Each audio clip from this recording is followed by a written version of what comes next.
Sakamoto Days is right around the corner. And just like a lot of you guys, me and my friends are really excited to see what this anime has to offer. A lot of my friends are avid manga readers, like maybe some of you guys, and they have said nothing but positive things about every chapter of this manga since it has come out. But me, myself, I'm kind of weird. I tend to stay away from reading my manga before I watch the anime because I like to have that second surprise. But today, that all changes. I am going to be reading the first chapter of Sakamoto Days and kind of giving you guys my general sentiments and thoughts and react to the kookiness of the story and give you guys an idea of if it's worth watching when the anime releases. So if you guys are ready to get into more of that information, stick around after the intro. Let's roll it. You're now watching The Captain.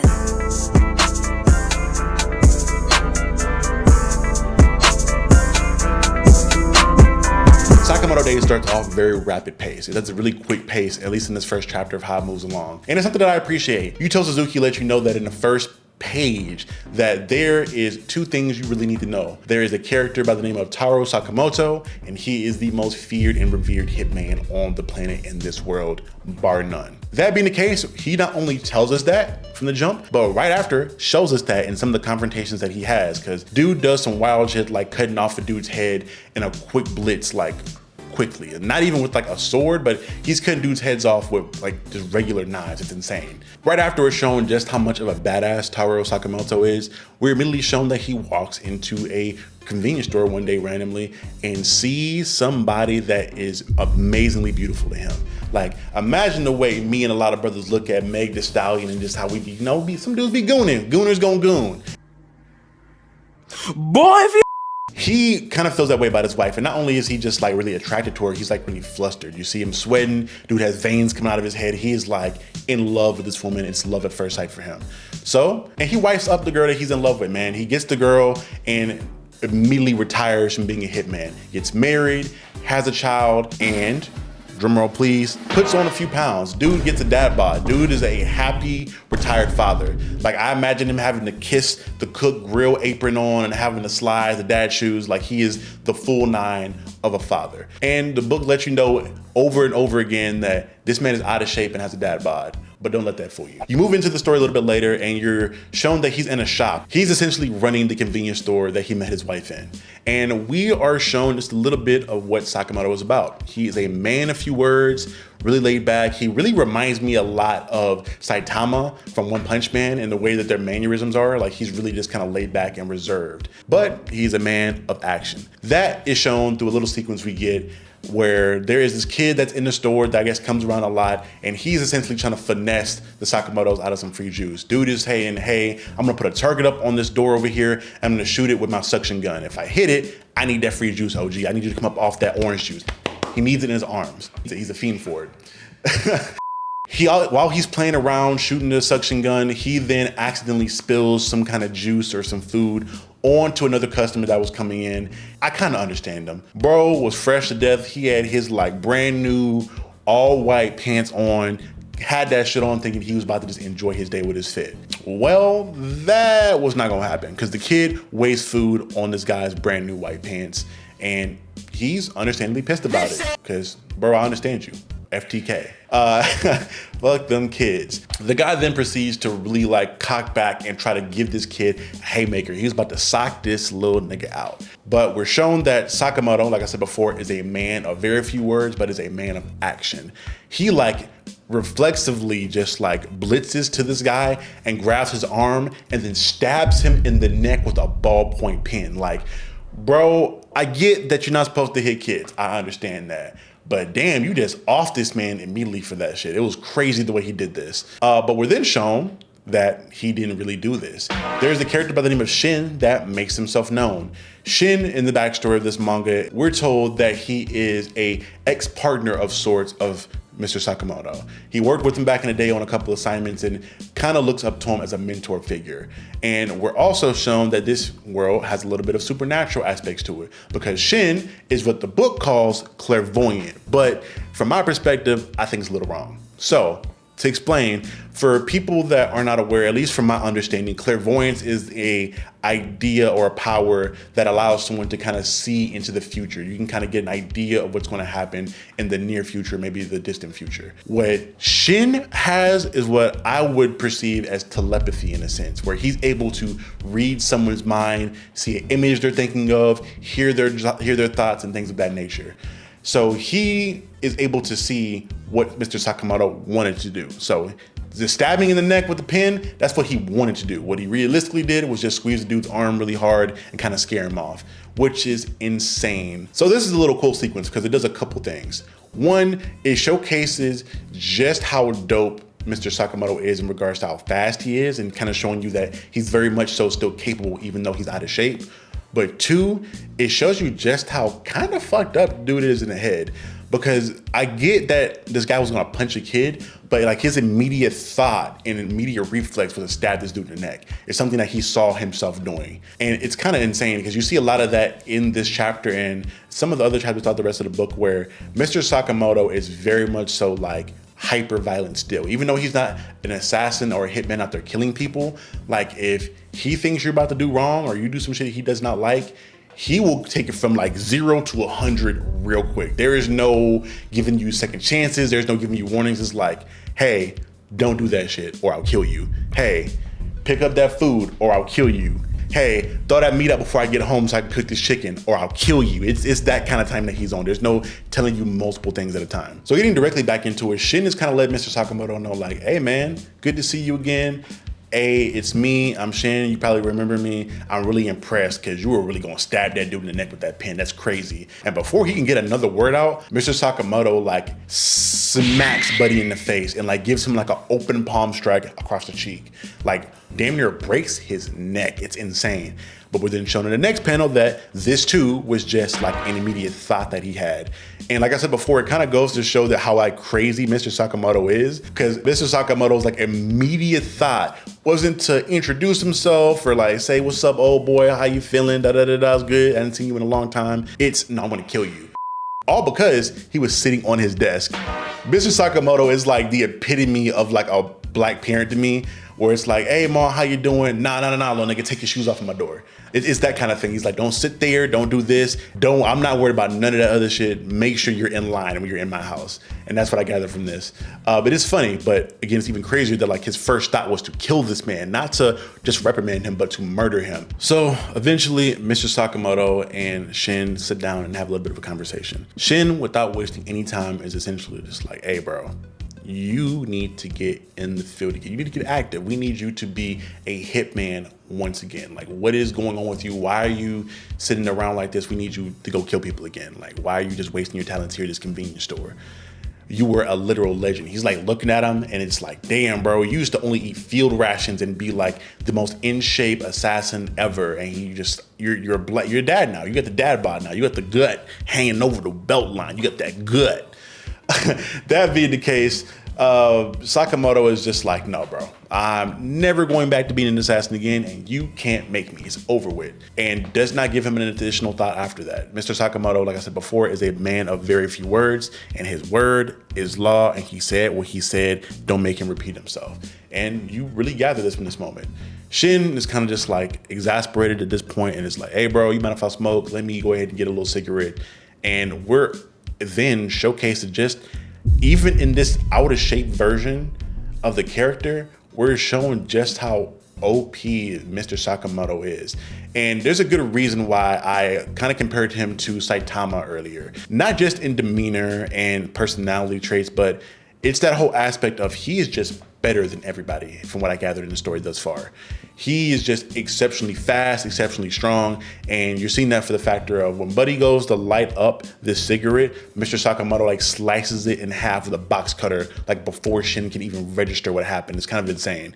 He is like speed blitzing at a crazy rates. Like dude is fast as hell. And again, he's doing this in an out of shape version of him. So I can't imagine how dope and fast he is in his younger form. After the cigarette stuff though, Yuto Suzuki does something that I absolutely love about this story. You're not just shown the physical capabilities of Mr. Sakamoto in regards to how fast he is, how strong he is, blah, blah, blah, blah, blah. but we're really shown what kind of a man he is. And this is dope. This is shown in the factor of he then is asked by a bunch of different people within his community to just do different handyman tasks for him. He just does them without question, without complaining. One guy needs help landscaping, and he does that in an instance with the one knife and just like chops off, and then like he prunes his whole tree with just like one butcher knife damn near. And there's just a bunch of different random things that people ask him to do in a simple day. Shin essentially in this moment acts like the vehicle for the audience. We get to see what Mr. Sakamoto is all about on a personal level. Because to a roughly extent, up until this point, we knew Mr. Sakamoto was kind of a cool guy. Like, he stopped the kid from getting knocked out. He made sure that Shin knew that he was not gonna go back to killing people. But this little moment right here, it's only like a brief couple panels, but I really think this does a lot to showcase what kind of a man he is and how dope he's going to be going forward, and maybe how he'll approach a lot of situations with protecting his community in the future. But that all being aside, Shin is kind of fed up at this point. Like, he watched all the cool stuff that he did and how he participated in helping out his community, and he's like, hey bro, you a square, bro. This new version of you, I ain't rocking with it. Shin is acting like the most typical YN that you would imagine. He's like, hey bro, you a square. This new version of you. It's you a lame, bro. He is acting like the most typical YN that you would expect. You need to be out here in these streets playing with these guns, man, playing with these switches, and not in here playing daddy to this family and just being a family man to the community. And he's just like, you know what? I'll dip, but I'll be back. He then gets in the car and he thinks to himself and shows the audience that all that bullshit he was talking about, him not rocking with Mr. Sakamoto, was some bullshit.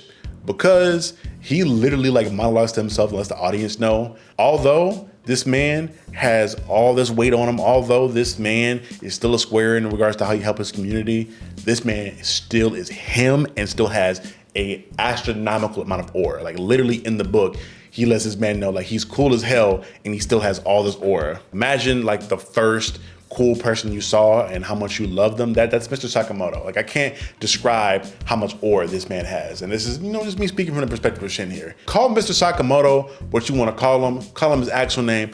I'm calling him Aura Man. That's what he is to me. Shin said it himself. He is Aura Man. He then gets a call from his boss, which we find out that this situation is interesting, because for a lot of you that may have wondered, why the hell was Shin even like looking for Mr. Sakamoto? It's because his boss sent him to go kill Mr. Sakamoto. We find out that this hitman agency or organization that Mr. Sakamoto left has one rule: you don't run out on the organization. And if you do run out on the organization will then double back and run over you. Yeah. Ugh, you get packed up. It's pretty simple. You don't leave or we kill you. Once you're in, you are in for life. So Shin was dispatched to go take care of Mr. Sakamoto, and Shin is just like, you can see a lot of the issues that Shin is having in his face in regards to not really wanting to kill Sakamoto, but he kind of lets him know, you know what, instead of having some other random person do it, this is the guy that I've admired for my whole life. I will take it upon myself to be the one to put him down. Like, it has to be me. It's gotta be me. So we then see him get out of the car and double back to the convenience store to go kill Mr. Sakamoto. Initially, it looks badass. Like, he's walking in and putting the silencer on his gun, letting him know, like, hey, it's time for war. Let's get to it. We war ready. But we find out very quickly just how out of his depth Shin really is. Even though he has the boost of reading minds and all the cool stuff, and he's an experienced assassin, we find out that Mr. Sakamoto was on a very, very different level. Because he walks in, immediately shoots a bullet at Mr. Sakamoto, and like without hesitating and without breaking a sweat, Mr. Sakamoto, stay with me now, he spits a cough drop out and deflects the bullet fired at him with the cough drop he spit out. It's insane. Like, dude's reflexes, dude's aim, dude's mouth, ayo, pause if needed. Dude's mouth is strong as hell to do that. It's kind of insanity. And I love seeing characters do this OD busted stuff, because it has an aura factor. Like, bro got that aura. So getting back into the fight in general, after him spitting the cough drop out and deflecting the bullet, he then throws some shit at Shin and gets him to look away for a second, and he like disappears. Shin loses track of him. And we then see some more insane shit. And again, I said it before, I'll say it again, Aura Man doing Aura Man things. We then proceed to see this man do some even more insane stuff. He uses a rubber band and proceeds to get more what I believe to be cough drops out of this bag, and is like firing cough drops at Shin, rapid fire, and they are like doing crazy damage. Like they're breaking through glass and hitting the wall and breaking up the wall. It's insane. It looks like he's literally shooting a Uzi at this man with these cough drops. Dude's reflexes and strength is crazy. Like, dude is literally just like reaching around the store at different things on some Jackie Chan type shit and is picking up whatever he has and turns anything into a lethal weapon. Mr. Sakamoto does not. He is an embodiment of a living weapon. Dude is like John Wick meets like God, essentially. It's crazy. I don't think you guys quite get this and why is this so insane to me. Because we have already seen that Mr. Sakamoto has thought about killing people quickly and how Shin can read and perceive what he's going to do in regards to how he wants to try to kill somebody. Somehow, Mr. Sakamoto is like fighting or about to fight, but is not even thinking about how he's going to do it. To the factor of, again, if this guy who is telepathic and read minds can't read your mind while you're fighting, the way I perceive that is that he's just like doing shit. He's not thinking about how he's fighting. He's almost like Goku on his Ultra Instinct tip, where he's just letting his body control him and take him where everything may be. It's weird. It's even crazier because that is the case in regards to how his body is probably just moving or he's not thinking about things as he's doing them. But then he does some shit that seems to be relatively thought out. So obviously in this situation, Shin is dodging all this stuff. He's not a scrub. He's still an internationally trained hitman that worked with Sakamoto at one point in time. So he's not just gonna get killed by gumballs, right? Or by cough drops. He then kind of tries to like relocate to get a good shot on Mr. Sakamoto and jumps out to shoot him, but then gets like plastered in the face with a cream puff and is just kind of like disoriented for a second. And he then is just like, you know what, cool, let me relocate my situation. Let me get to a different vantage point so I can attack this thing strategically. And before he can blink, Sakamoto is just like behind him and kicks his ass across the store through like 3 different aisles. It's crazy. Like Sakamoto is quite literally a monster, and like I said before, horror man.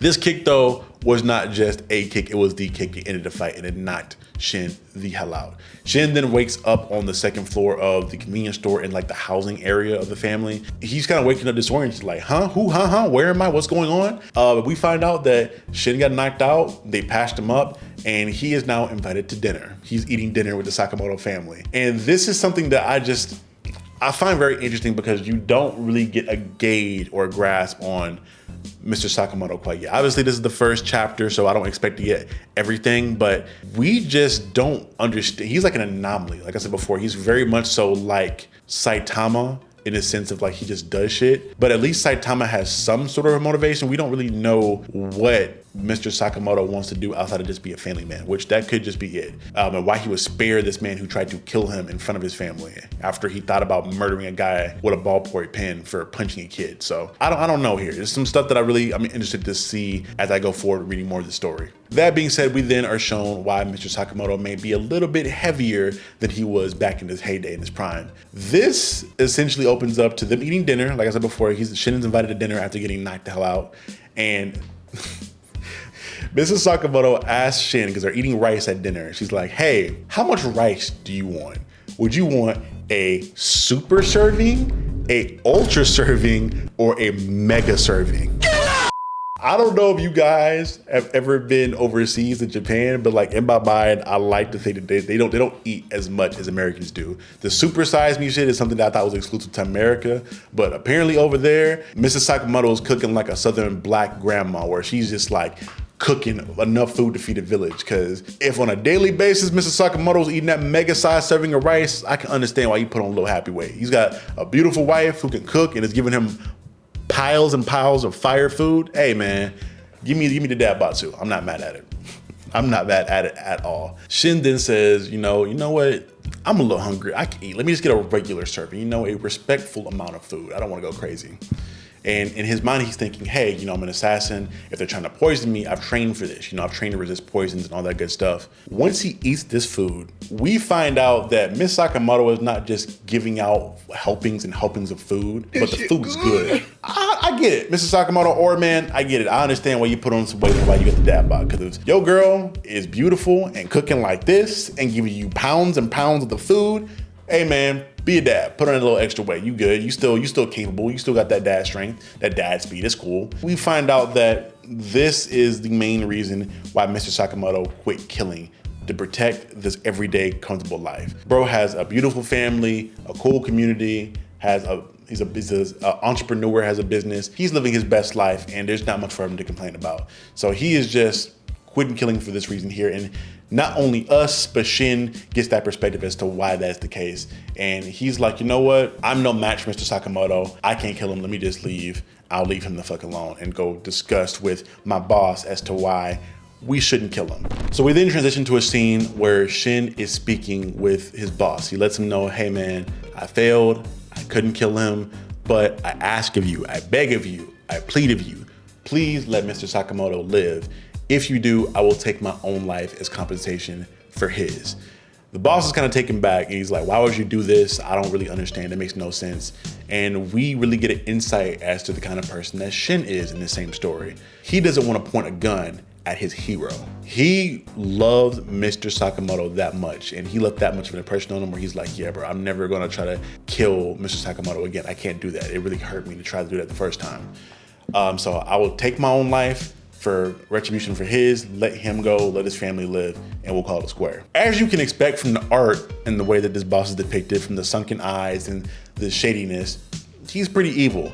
And he then lets him go like, hey, yeah, go ahead. If you take care of your own life, I will spare it, Mr. Sakamoto. But he literally forgets that Shin can read minds and is like, yeah, right, yeah. I heard that, and opens fire on him, and he's in a full-fledged gunfight with all the other assassins and the boss that are in this like little hideout or warehouse that they're in. We then find out just how capable Mr. Sakamoto is, not just physically, but how much he thinks out things in advance, because he pulled some more Batman shit and bugged Shin so that he could hear the conversation that was going on that we all just saw Shin have with the boss. And we find out Mr. Sakamoto may have put down the assassin life, but he is still Mr. John Wick with the stick on some Mr. and Mrs. Smith shit. He pops in a couple buttons with a cash register and you see a literal like wall of guns turn around in the store. So for whatever reason, he's like, hey, I'm giving up the life, but I'm not giving up the straps. He picks 2 pistols and a grenade and a blade up from his collection and goes to meet Shin to get the work. Shin is showcasing how capable he is, because again, Shin got his ass beat by Mr. Sakamoto, but Shin is not a scrub as far as an assassin by any means. He's ducking and dodging these assassins, he's holding his own, he's surviving, but he has 1 gun and is already low on ammunition. And once he gets cornered, that's when our man himself shows up and gets to getting shit popping. Mr. Sakamoto in these panels looks amazingly dope. He has that whole like glasses thing that some characters have in manga and anime where you can't really see the pupils of their eyes, but just seeing the glasses just makes it so much more cool in my opinion. This is something I love. Again, I'm very much so a casual when it comes to reading manga, and some of us semi-casual when it comes to anime. I watched a lot of anime, but I'm not a like avid anime watcher like some of my friends are, at least. That being the case, I love seeing these moments that Mr. Sakamoto can showcase, like this one where he just shows up being a badass and gets to work. So we see him systematically take down all these different gang members. One thing I was mistaken about that I said earlier is that he didn't grab a gun from that collection of books that he had there. It's like a stun gun, damn near, where he non-lethally takes down this entire warehouse of goons and other hitmen. Because keep in mind, he's very, very committed to not being a killer anymore. I thought this meant that he would just not like take actual missions to go kill people for money, but like, no, he is not taking another life ever again. And that's showcased in this whole little sequence here where he is like taking guys down with rapid succession. This one guy literally goes to like point a gun at him, and in a split second, Mr. Sakamoto like uses his hands to dismantle the weapon, like take it down to the spring and like take it apart and then knock this dude out. It's insane how fast this man is, even with him being a little bit overweight like they mentioned in the story. It's crazy. So after the whole confrontation is over with, Shin then is getting ready to give this entire soliloquy to Mr. Sakamoto, let him know that he has probably made a decision to give up being a hitman. But before he can finish the sentence, Mr. Sakamoto lets him know like, hey man, I didn't do this shit for free essentially, and throws an apron at him. He lets him know that, hey, I'm gonna pay you 800 maybe 850 yen an hour, and you're gonna come work for me and you'll get maybe a little extra for overtime, and that's a wrap. And we like immediately transition into him being in the convenience store. So now Mr. Sakamoto is another employee there. And for the most part, that's it. Shin is kind of enjoying his time in the convenience store and is pretty much understanding of why it is Mr. Sakamoto decided to switch it up and be a family man and gain on that weight. So, and that's it on the first chapter of Sakamoto Days. I feel like in this first chapter, I was very much so surprised with how much story and development they were able to cram into just what was maybe I think 59 pages. It wasn't a lot in my opinion, but it was able to get across a lot. We were able to get showcased who Mr. Sakamoto was, not just his physical capabilities, but who he is as a person, a lot of the ways he thinks, and they even introduced Shin and built that relationship with them and how they see one another very quickly. Like it was, this book was very efficient to me and how it was just kind of moving along, and it got a lot of stuff done. I have not read any of the chapters that come after this because for me, I really find difficulty in me reading a manga before I watch my anime.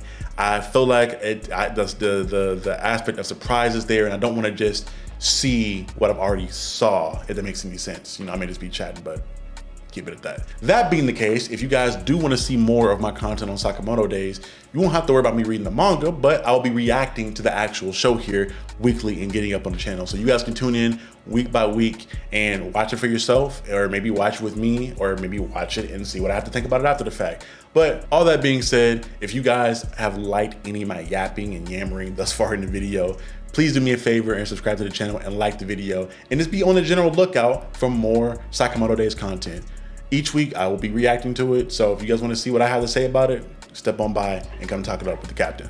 Again, this has been Captain Diesel of Captain Diesel's Dojo, and I appreciate you guys for tuning into the video, and I will see you guys next time.